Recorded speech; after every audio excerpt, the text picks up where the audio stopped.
अब तक हमने देखा कि आइंस्टाइन की जनरल रिलेटिविटी ने ब्रह्मांड की शुरुआत पर होने वाली सारी रिसर्च को जन्म दिया। रूस से भागे हुए वैज्ञानिक जॉर्ज गैमोव ने ब्रह्मांड की शुरुआत की गूंज की बात की। कई सालों के बाद ये गूंज दो इंजीनियर्स को मिली और नासा के प्रयासों से हम ब्रह्मांड की शुरुआत को समझने लगे। और हमने ये भी जाना कि कैलिफोर्निया के बार्कली यूनिवर्सिटी में एक ऐसी पार्किंग लॉट है जहां नोबेल लॉरेट्स अपनी गाड़ी पार्क करते हैं। हम और हमारे आसपास की दुनिया जिस चीज से बनी है वो कहां से आती है? भारतीय संस्कृति से इसका एक गहरा रिश्ता है।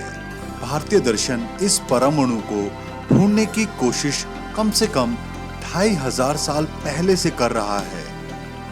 बाद में ग्रीक्स और अरबों ने इसे समझने की कोशिश की।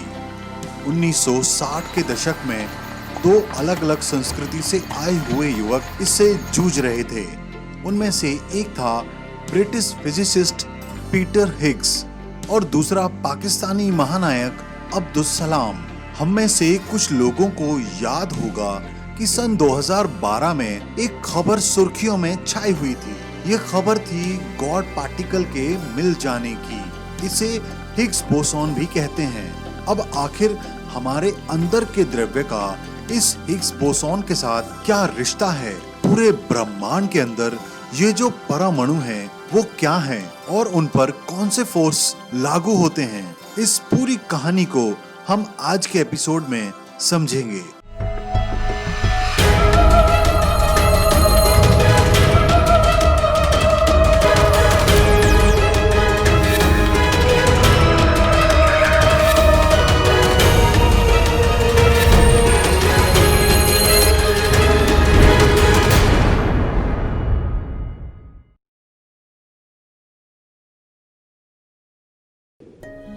हम जब दूर आसमान में देख रहे होते हैं तो एक तरह से हम इतिहास में भूतकाल में देख रहे हैं। जब हम उन तारों को देखते हैं जिनसे रोशनी को आने में 10 लाख साल लगे, तो एक तरह से हम उन घटनाओं को देख रहे हैं जो अभी से 10 लाख साल पहले घटे थे। ये वो जमाना था जब पृथ्वी पर इंसान बने भी नहीं थे और बंदरों की प्रजाति में से एक थे। लेकिन इस तरह से हम और कितना दूर देख सकते हैं? क्या इस तरह से हम बिग बैंग तक पीछे देख सकते हैं? दुर्भाग्यवश नहीं।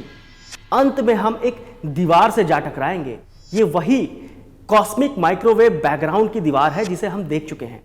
हम ये समझना चाहते हैं कि बिग बैंग के ठीक बाद क्या हुआ और वो टुकड़े कैसे बने जिनसे हमारा शरीर और हम बने हुए हैं। इसको समझने के लिए हमें लैब में एक छोटा सा बिग बैंग कराना होगा और इसके लिए हमें वो चीज चाहिए जिसे कि पार्टिकल एक्सेलरेटर कहते हैं। आखिर ये पार्टिकल एक्सेलरेटर क्या चीज है? ये एक ऐसी चीज है जिसके अंदर हम एक छोटे टुकड़े जैसे इलेक्ट्रॉन या प्रोटॉन को तेजी से दौड़ाते हैं और कहीं टकराते हैं। ऐसे पार्टिकल एक्सेलरेटर हिंदुस्तान के कोने कोने में भरे हुए हैं। मुख्यतः यह अस्पतालों में होते हैं, लेकिन एक जमाना था जब ये हिंदुस्तान के हर एक घर में होते थे। पुराने ज़माने का टेलीविज़न भी एक तरह का पार्टिकल एक्सेलरेटर है। इसके अंदर एक ट्यूब होती है जिसे हम पिक्चर ट्यूब कहते हैं। उसमें हम इलेक्ट्रॉन को दौड़ाते हैं और स्क्रीन से टकराते हैं जहां से हमें रोशनी दिखती है। लेकिन बिग बैंग को समझने के लिए हमें जितनी बड़ी मशीन चाहिए वो इनसे कई गुना ज़्यादा बड़ी है। 1960 के अंत तक जो फिजिक्स की थ्योरी उभरी उनमें ये एक्सप्लेन करना मुश्किल हो रहा था कि पहली बार चीजों में मास कहां से आया। इसको सुलझाने के लिए कुछ साइंटिस्ट, जिनमें प्रमुख थे डॉक्टर पीटर हिग्स, उन्होंने एक थ्योरी दी कि पूरी दुनिया में एक फील्ड फैली हुई है जिसका नाम बाद में पीटर हिग्स के नाम पर ही हिग्स फील्ड रखा गया। ये फील्ड है जो कि द्रव्य को उसका मास देती है। अब एक बार बात करें कि ये फील्ड है क्या। कोई भी फिजिक्स का स्टूडेंट ये समझता है कि फील्ड का क्या महत्व है। जब हम एक चुंबक को दूसरे चुंबक के पास ले जाते हैं तो वो दूसरे चुंबक को धकेलता है। ये सब हमने करके देखा है। स्पेस के अंदर की वो ताकत जो चुंबक को पास खींचती है या दूर धकेलती है उसे ही फील्ड कहते हैं। अब हर एक तरह के फील्ड की तरह ही हिग्स फील्ड से जुड़ा हुआ भी एक टुकड़ा होना चाहिए। इसे ही हिग्स बोसॉन कहते हैं। अब ध्यान देने लायक बात यह है कि जहां हिग्स बोसॉन के नाम में एक हिस्सा पीटर हिग्स के नाम से आया है, वहीं दूसरा नाम बोसॉन महान भारतीय साइंटिस्ट सत्येंद्रनाथ बोस के नाम से आया है। और हिग्स फील्ड वाकई में इस दुनिया में है, इस बात को जांचने के लिए एक ही उपाय था, और ये उपाय था हिग्स बोसॉन को ढूंढ लेना। अब इसको ढूंढना इतना आसान नहीं था, क्योंकि सबको मालूम था उस जमाने में इतने बड़े पार्टिकल एक्सेलरेटर नहीं थे। फिर कई सारे देशों ने मिलकर एक इतने बड़े पार्टिकल एक्सेलरेटर बनाने की ठान ली, और इस तरह से शुरुआत हुई इंसानी इतिहास के सबसे बड़े सामूहिक प्रोजेक्ट की। एक बार फिर से हम पार्टिकल एक्सेलरेटर होता क्या है उसे समझने की कोशिश करते हैं। इनमें हम छोटे पार्टिकल्स जैसे इलेक्ट्रॉन और प्रोटॉन को तेजी से दौड़ाते हैं। इतनी तेजी से दौड़ाते चले जाते हैं कि अंत में ये तकरीबन स्पीड ऑफ लाइट के करीब पहुंच जाते हैं। आइंस्टाइन की इस मशहूर इक्वेशन को हमने कभी ना कभी देखा होगा। ये बताता है मास और एनर्जी एक ही चीज है। हम मास को एनर्जी में कन्वर्ट कर सकते हैं। तो जब हम इन टुकड़ों को तेजी से दौड़ाते जाते हैं तो इनकी एनर्जी भी बढ़ती चली जाती है, और अंत में हम इन्हें एक दूसरे से हेड ऑन टकराते हैं। इसके रिजल्ट में कई सारे पार्टिकल उत्पन्न होते हैं। ये तकरीबन वैसी ही बात है जैसे हम एक टेनिस बॉल और एक क्रिकेट बॉल को एक ट्यूब में लेके जाएं और उस ट्यूब में इन्हें तेजी से घुमाएं ताकि उनकी स्पीड बढ़ती चली जाए और तेजी से बढ़ती चली जाए, ताकि अंत में ये स्पीड ऑफ लाइट के करीब पहुंच जाएं, और फिर इन्हें हम आपस में टकरा दें।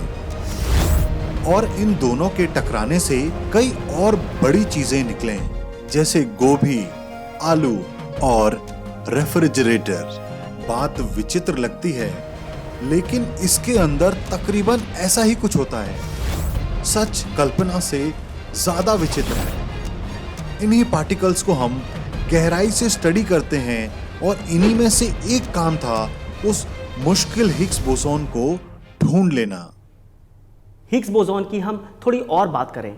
यहाँ मैं टोक्यो यूनिवर्सिटी के हिटोशी मुरायामा को कोट करता हूँ।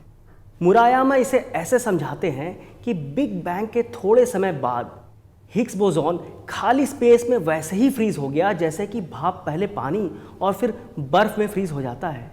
अब हमें इसे हथौड़ा मार के निकालना पड़ेगा। अब इस हथौड़े को चलाने के लिए जितनी एनर्जी लगेगी उस मशीन की कल्पना करना भी मुश्किल है। 27 किलोमीटर सरकमफ्रेंस की ये ट्यूब दो अलग अलग देश फ्रांस और स्विट्जरलैंड से गुजरती है, और इसका हेडक्वार्टर सर्न जेनेवा में है।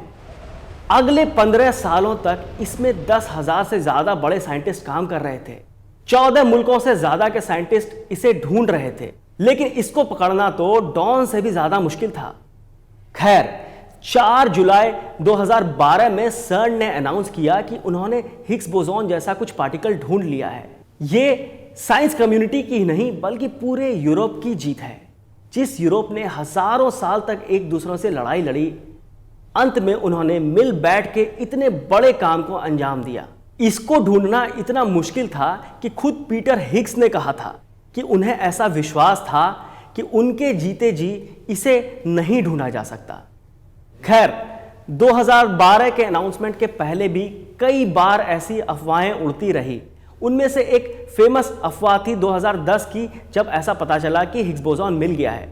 लेकिन पता करने पर यह मालूम चला कि किसी को सर्न में पीटर हिग्स मिल गए थे, और बात बदलती हुई कुछ और ही बन गई। भारत के सबसे प्राचीन हिंदू और जैन दर्शन में सबसे छोटे टुकड़े जिनसे ये दुनिया बनी है, उसकी कल्पना हमें देखने को मिलती है।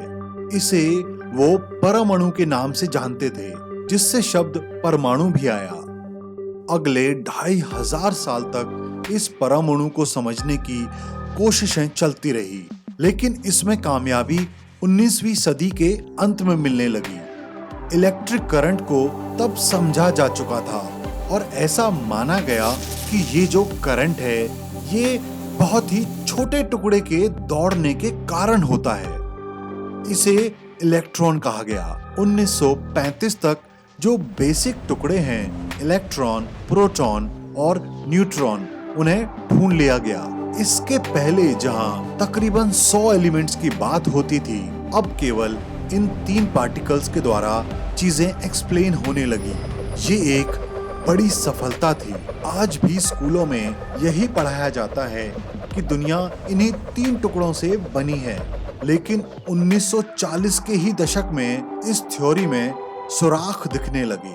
जिस पार्टिकल एक्सेलरेटर की बात हम कर चुके हैं, उनमें अब कुछ नए टुकड़े मिलने लगे जो इन तीनों से अलग थे।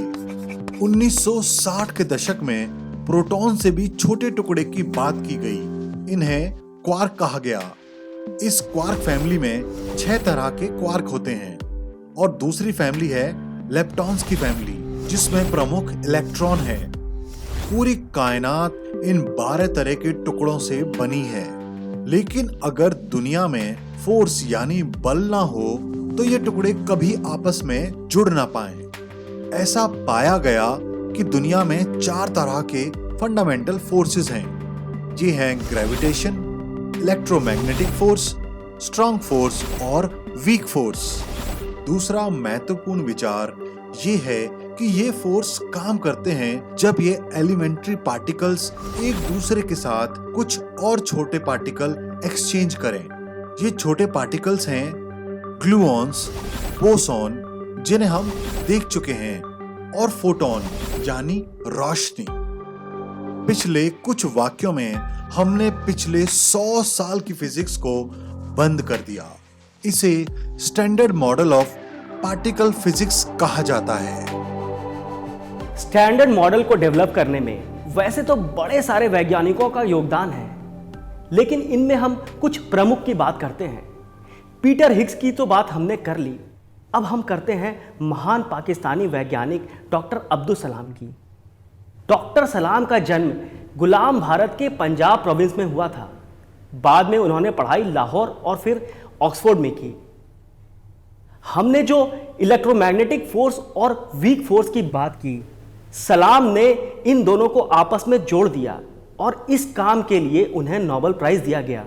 ऐसा कहा जाता है कि नोबेल प्राइज मिलने के बाद अब्दुल सलाम हिंदुस्तान आए और उन्होंने अपना यह प्राइज अपने गुरु श्री अनिलेंद्र गांगुली को समर्पित कर दिया।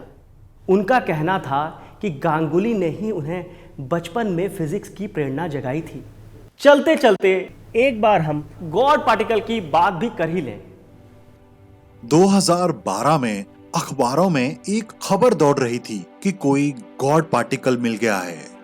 कुछ लोग ये भी बोलने लगे कि अब साइंस ने गॉड के होने का प्रूफ ढूंढ लिया है। तो सवाल ये है कि गॉड पार्टिकल चीज क्या है। एक साइंटिस्ट थे लियन लेडरमैन, जिन्होंने अपनी जिंदगी का बड़ा हिस्सा हिग्स बोसॉन को ढूंढने में लगा दिया। अंत में तंग आके उन्होंने एक किताब लिखी जिसमें उन्होंने इसे गॉडडैम पार्टिकल लिखा कि आखिर ये गॉडडैम पार्टिकल, कमबख्त पार्टिकल मिलता क्यों नहीं है। अब उनके एडिटर को ये नाम सही नहीं लगा। उसने कहा कि ये नाम उतना चटक नहीं है। एडिटर ने इसका नाम गॉडडैम पार्टिकल से गॉड पार्टिकल करवा दिया और कहा कि ऐसा करने से आपकी किताब बहुत बिकेगी। आखिर वैसा ही हुआ और किताब बहुत बिकी। साथ ही साथ लोगों के जहन में गॉड पार्टिकल घर कर गया, जो कि वो एडिटर चाहता था। इसके मिलने के बाद ये हवा चल पड़ी कि साइंस ने अब गॉड को ढूंढ लिया है, जिसमें दूर दूर तक कोई सच्चाई नहीं थी। फिर भी ये मिलना इंसानी तारीख में एक बड़ी घटना है। इससे हम ये समझने लगे कि दुनिया में जो पदार्थ हैं, जैसे धरती, पहाड़ और हमारा शरीर, वो जिस चीज से बने हैं वो आती कहां से है। अब दुनिया में ऐसी कोशिश चल रही है कि इससे भी बड़े पार्टिकल एक्सेलरेटर बनाए जाएं। अब चाइना भी इस मैदान में कूद चुका है। हमारा ये मानना है कि हिंदुस्तान को भी इस दिशा में कदम बढ़ाना चाहिए। शायद उससे हमारी युवा पीढ़ी को सच को ढूंढने की वो प्रेरणा मिलेगी जो कहीं खोई हुई है। डॉक्टर अब्दुल सलाम ये अक्सर कहते थे कि साइंस में दिलचस्पी की असली ज़रूरत डेवलपिंग नेशंस को है। हमने कई सारे मैनेजर्स बनाए, कई सारे सीईओ बनाए। अब वो वक्त आ चुका है कि अगला आइंस्टाइन, गैमो और हिग्स मदुरई, पटना और कानपुर से आए। हमारे यूनिवर्सिटीज़ में भी ऐसे पार्किंग लॉट बने जहां पर नोबेल लॉरेट्स अपनी गाड़ी पार्क कर सकें। आज से 90 साल पहले हिंदुस्तान से इंग्लैंड के लिए एक जहाज चला जिसमें बैठा एक लड़का तारों और उनके भविष्य पर गणना कर रहा था। कैसा होगा इन तारों का अंत? कैसे इन तारों की मौत ने एक ग्रह को जन्म दिया जिसका नाम है पृथ्वी? कहां से आया इसमें पानी और कैसे समंदर की गहराइयों में शुरू हुई वो रहस्यमयी चीज जिसे हम जीवन कहते हैं? हम जल्द ही देखेंगे।